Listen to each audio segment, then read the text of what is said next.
G'day, Dan McCarthy here, spokesman for the Regional Australia Party.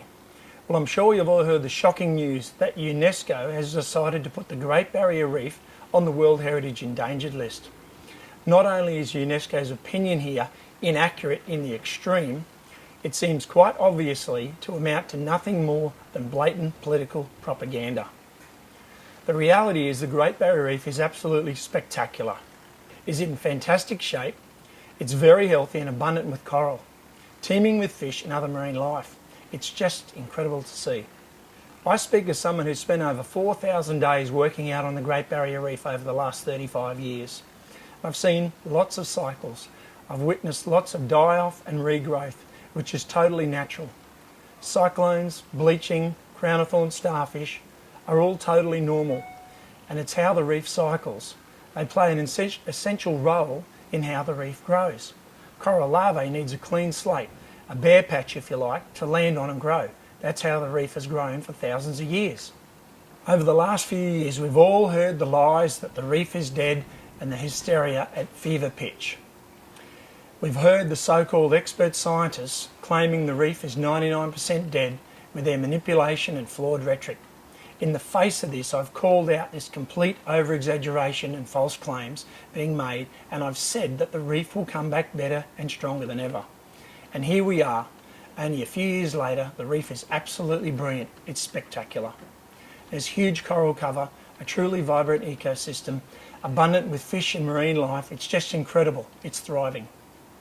I've literally just come home from a couple of months working out at Lizard Island, and I can tell you the reef in all her glory will take your breath away. This draft proposal by UNESCO to list the reef as endangered is complete and utter garbage messaging. There's not 1 ounce of credible science to back up this outrageous claim. It's a sick joke. What sort of organisation would make a huge and damning decision without even inspecting the reef itself or producing robust science to support this position? The truth is they don't have any evidence, not even a shred.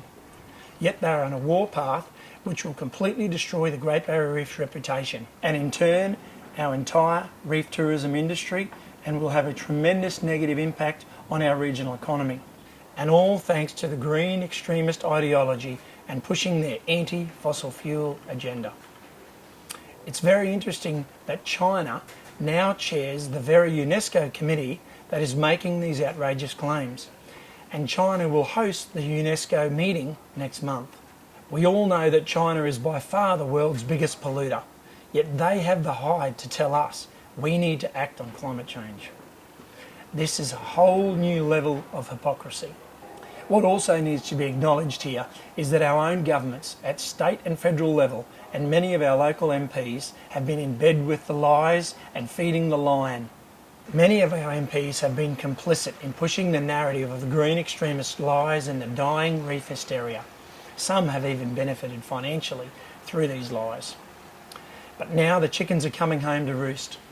The effects of this negative and very false messaging is slandering our Great Barrier Reef's reputation on the global stage, and it will destroy our reef tourism industry and our local economy.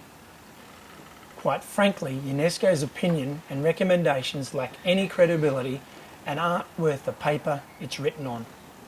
It's time the Australian government withdrew the millions of dollars it costs each year to be involved with UNESCO, and we need to redirect those millions into countering the negative message and replace it with the truth and the positive message that our Great Barrier Reef is simply spectacular.